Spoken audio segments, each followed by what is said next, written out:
Good morning everyone. तो last class में हम लोगों ने पढ़ी थी velocity, instantaneous velocity, variable velocity, uniform velocity. ये सारी चीज़ें के बारे में थोड़ी थोड़ी कॉन्सेप्ट जमा करी थी।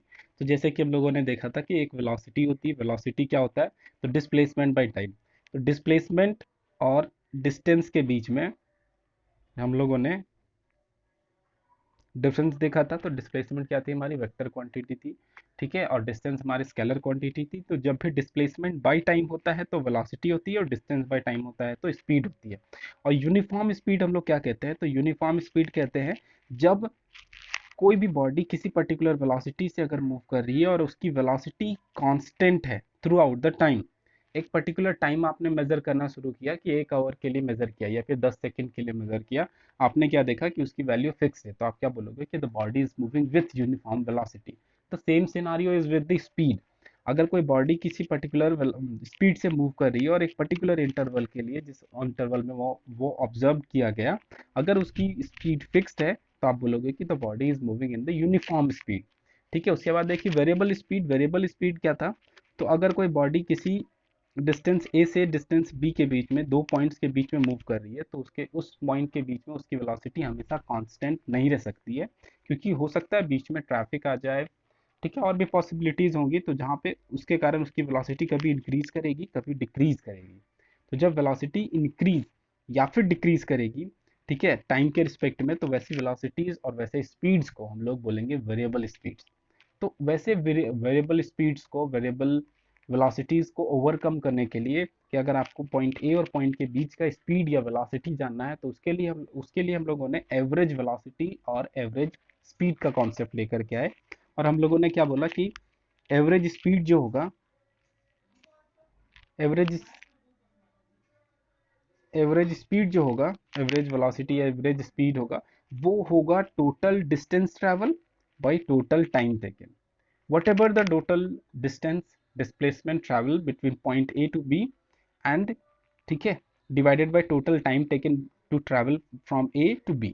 ये हो गया हमारा एवरेज वेलोसिटी। तो या फिर एवरेज वेलोसिटी या एवरेज स्पीड। तो ये हम लोग कब यूज करेंगे? जब एक बॉडी पॉइंट ए से पॉइंट बी तक वेरिएबल वेलोसिटी से मूव कर रही हो, और आप जानना चाहते हो कि ए से बी आने में कितनी वेलोसिटीज लगी, तो उस टाइम पे आप एवरेज वेलोसिटी को कैलकुलेट करने का काम करोगे। ओके, अब हम लोग का जो नेक्स्ट टॉपिक है वो है हमारा एक्सलरेशन। What is acceleration? ठीक है, तो एक बॉडी है जो मूव कर रही है 40 किलोमीटर पर आवर से। रास्ता एकदम खाली था, उसने अपनी वेलोसिटी इंक्रीज करी। इंक्रीज कैसे करी? तो 2 सेकंड में उसने अपनी वेलोसिटी इंक्रीज करके कर दी 50 kilometre per hour. 40 kilometre per hour से 2 सेकंड में उसकी वेलोसिटी हो गई 50 किलोमीटर पर आवर। तो एक्सेलरेशन क्या होती है? तो एक्सेलरेशन कहते हैं इंक्रीज इन वेलोसिटी। ठीक है, इंक्रीज इन वेलोसिटी। और थोड़ा सा डीप में जाकर के बोलोगे तो बोलोगे कि rate of change of increase in velocity. मतलब कि एक्सेलरेशन वो वैल्यू है जिस रेट से वेलोसिटी चेंज करती है। तो यहाँ पे रेट कैसे फाइंड करेंगे? तो पहले इसकी वेलोसिटी कितनी थी? 40। अब कितनी है? 50। कितने सेकंड्स में कन्वर्ट कर, कितने सेकंड्स में हुई? तो 2 सेकंड्स में हुई। तो क्या करेंगे? कितनी वेलोसिटी चेंज करी? 5 माइनस 40 डिवाइडेड बाई 2 सेकेंड्स। तो ये आपकी वैल्यू हो जाएगी,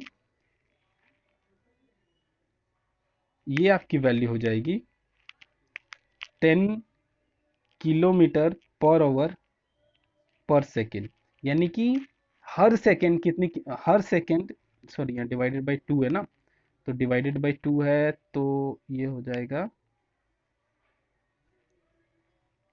ये हमारा 5 हो जाएगा। यानी कि 5 किलोमीटर पर आवर। यानी कि जो बॉडी मूव कर रही थी उसने हर सेकेंड अपनी वेलोसिटी कितनी चेंज करी? तो 5 किलोमीटर पर आवर चेंज करी।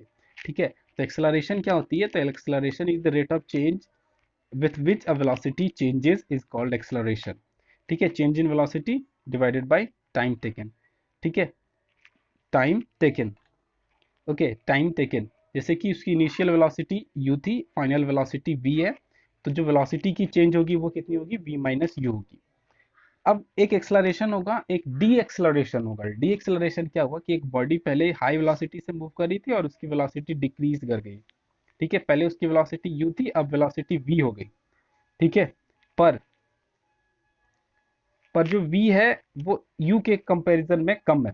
ठीक है, कहने का मतलब है अब इस फॉर्मूले में अगर आप पुट करोगे तो क्या कहती है, v माइनस यू। ठीक है, और आपको पता है कि v की वैल्यू स्मॉलर है कंपैरिजन टू u, तो आप एक्सलरेशन निकालोगे तो v minus you by T होगा, होगा ना। आपको पता है v की वैल्यू पहले हाई वेलोसिटी से मूव कर रही थी, अब वेलोसिटी डिक्रीज कर गई, तो v की वैल्यू स्मॉलर होगी कंपैरिजन टू u, तो डेफिनेटली आपको जो एक्सलरेशन मिलेगा वो नेगेटिव साइन के साथ मिलेगा, नेगेटिव साइन के साथ मिलेगा। तो वैसे एक्सलरेशन, ठीक है, जो वेलोसिटी को डिक्रीज करने का काम करते हैं, ठीक है, उसके उसको हम लोग कहते हैं डी एक्सलरेशन। ओके, तो rate of change of decreasing velocity is deceleration and acceleration is rate of change of velocity in generally जो, ठीक है, एक्सलरेशन दो ही हम लोग एक ही लेते हैं। ठीक है, एक्सलरेशन सिर्फ change in velocity with respect to time. अगर नेगेटिव टाइम नेगेटिव आ गया तो इससे ये पता चलता है कि जो एक्सलरेशन है हमारा वो बॉडी के वेलोसिटी को चेंज करने का काम कर रहा है, और कैसा चेंज कर रहा है, तो डिक्रीज कर रहा है। और अगर पॉजिटिव है तो जो बॉडी की वेलोसिटी उसको इंक्रीज करने का काम कर रहा है, और कैसा काम कर रहा है, इंक्रीजिंग का काम कर रहा है। ठीक है, इसके बाद आता है यूनिफॉर्म एक्सलरेशन। ठीक है, यूनिफॉर्म एक्सलरेशन मतलब क्या हुआ कि एक बॉडी है, पॉइंट ए से मूव करना शुरू करी, वो हर सेकेंड अपनी वेलोसिटी 10 मीटर पर सेकेंड स्क्वायर से इंक्रीज करती है, हर एक सेकेंड वो 10 मीटर पर सेकेंड स्क्वायर से इंक्रीज करती है। यानी कि आपने ए पॉइंट से जब उसको मूव करते देखा, जब पहला सेकेंड गुजरा तब उसकी वेलोसिटी थी 10 मीटर पर सेकेंड, फिर दूसरा सेकेंड गुजरा तो एक्सलरेशन यूनिफॉर्म है, दूसरा सेकेंड हर एक सेकेंड कितना वेलोसिटी उसका इंक्रीज होगा, 10 मीटर पर सेकेंड। तो इस पॉइंट पे जब वो पहुंचा तो उसकी वेलोसिटी हो जाएगी 20 मीटर पर सेकेंड। थर्ड पॉइंट पे जब पहुंचेगा तो कितना हो जाएगा, 30 मीटर पर सेकेंड। ठीक है, यानी कि हर सेकेंड पे उसकी वेलोसिटी 10 मीटर पर सेकेंड से इंक्रीज कर रही होगी। तो वैसे एक्सलरेशन को हम लोग बोलेंगे यूनिफॉर्म एक्सलरेशन। ठीक है, यूनिफॉर्म एक्सलरेशन, जैसे कि एक फ्री फॉलिंग बॉडी, जब बॉडी फ्री फॉल कर रही हो अर्थ के अलाउंग, तो उस सिनारियो पे जो उस पे एक्सलरेशन होती है उसकी वैल्यू होती है प्लस जी, और ये जी वैल्यू फिक्स्ड होती है, यानी कि हर एक इंस्टेंस फॉलिंग बॉडी की वेलोसिटी, ठीक है, इस जी वैल्यू से इंक्रीज करती रहती है।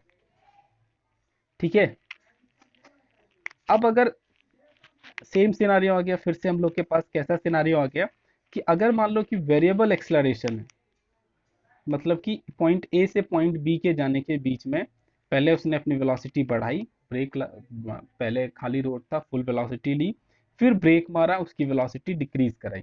ठीक है, डिक्रीज करते हुए पॉइंट बी तक पहुंचे, यानी कि कहीं पे उसका एक्सलरेशन बढ़ा, कहीं पे एक्सलरेशन घटा। तो उस सिनारियो पे, ठीक है, ये इसकी एक्सलरेशन तो यूनिफॉर्म नहीं रह गई। तो जब यूनिफॉर्म एक्सलरेशन नहीं हो और आपको जानना हो कि पॉइंट ए और पॉइंट बी के बीच में एक्सलरेशन कितना हुआ, तो आप क्या करोगे, एवरेज निकालोगे। एवरेज क्या था, तो टोटल एक्सल कोई भी एवरेज कैसे निकालते हैं, तो total change in velocity by total time taken, यानी कि पॉइंट ए से बी के जाने में, उस जाने के बीच में उसकी टोटल एक्सलरेशन, टोटल वेलोसिटी कितनी चेंज करी। ठीक है, और उस दौरान उसने कितना टाइम लिया, जो वैल्यू आ जाएगी वो आपका एवरेज एक्सलरेशन हो जाएगा पॉइंट ए से पॉइंट बी के जाने के बीच का। ठीक है, और ये हमारे कुछ काइनेमेटिक्स ग्राफ हैं, ये काइनेमेटिक्स के कुछ ग्राफ हैं। ठीक है, डिस्प्लेसमेंट टाइम का और वेलोसिटी टाइम का। ठीक है, फर्स्ट जो हमारा ग्राफ है ये, वो वेलोसिटी और टाइम का है। देखो यहाँ वेलोसिटी की वैल्यू अगर आप देखोगे, तो ये वेलोसिटी की वैल्यू सपोज यहाँ पे 10 है, तो यहाँ पे आप देखो कि टाइम की वैल्यू बढ़ रही है लेकिन वेलोसिटी की वैल्यू ऊपर नहीं जा रही है। तो उस सिनारियो पे आप क्या बोलोगे कि वेलोसिटी इसकी कांस्टेंट है। तो यूनिफॉर्म वेलोसिटी का जो डेफिनेशन था वो क्या कहता था कि वेलोसिटी अगर कांस्टेंट है throughout the time, then it will be the uniform velocity. तो ऑफ कोर्स यहाँ पे टाइम की वैल्यू बढ़ रही है पर वेलोसिटी की वैल्यू कांस्टेंट है, यानी कि जो हमारा ये ग्राफ है, ये जो हमारा ग्राफ है किस चीज को रिप्रेजेंट करने का काम कर रहा है, तो हमारा यूनिफॉर्म वेलोसिटी को रिप्रेजेंट करने का काम कर रहा है। अब यहाँ पे देखो टाइम की वैल्यू जैसे जैसे बढ़ रही है, वेलोसिटी की वैल्यू वैसे वैसे बढ़ रही है। इसका मतलब है कि जो हमारा, ठीक है, और इसकी वैल्यू एकदम कॉन्स्टेंटली बढ़ रही है, इसका मतलब है कि जो ये हमारा पॉइंट है वो क्या चीज़ को रिप्रेजेंट करने का काम कर रहा है, कि वेलोसिटी टाइम के रिस्पेक्ट में यूनिफॉर्मली इंक्रीज कर रही है, यानी कि ये यूनिफॉर्म एक्सेलरेशन का केस है। अब ये देखो हमारा डिस्प्लेसमेंट वर्सेस टाइम का, जैसे जैसे टाइम बढ़ रही है वैसे वैसे डिस्प्लेसमेंट बढ़ रहा है। इसका मतलब है कि जैसे जैसे आप टाइम बढ़ रहा है वैसे वैसे बॉडी ए पॉइंट से बी पॉइंट के साइड जा रही है। तो इसका मतलब है कि ये कांस्टेंट वेलोसिटी, यूनिफॉर्म वेलोसिटी का केस हो गया।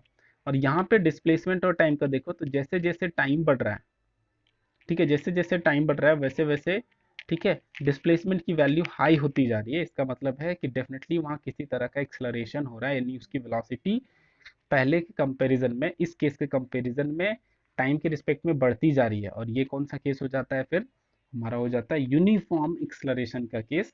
ठीक है, तो ये था हमारा डिफरेंट डिफरेंट ग्राफ्स। ठीक है, फर्स्ट ग्राफ जो है डिस्प्लेसमेंट और टाइम का, वो हम लोगों को डिस्प्लेसमेंट बाय टाइम करोगे तो वो स्पीड ऑफ द पार्टिकल बताने का काम करेगा। अगर वेलोसिटी वेलोसिटी टाइम ग्राफ देखोगे तो वो वेलोसिटी टाइम का ग्राफ का जो स्लोप होगा वो हम लोगों को एक्सलरेशन देने का काम करेगा। ठीक है, वेलोसिटी टाइम का जो ग्राफ होगा, ठीक है, ठीक है, वेलोसिटी टाइम का जो होगा वो हमारा एक्सलरेशन देने का काम करेगा। ओके, ठीक है, आगे नेक्स्ट क्लास में पढ़ेंगे हम लोग।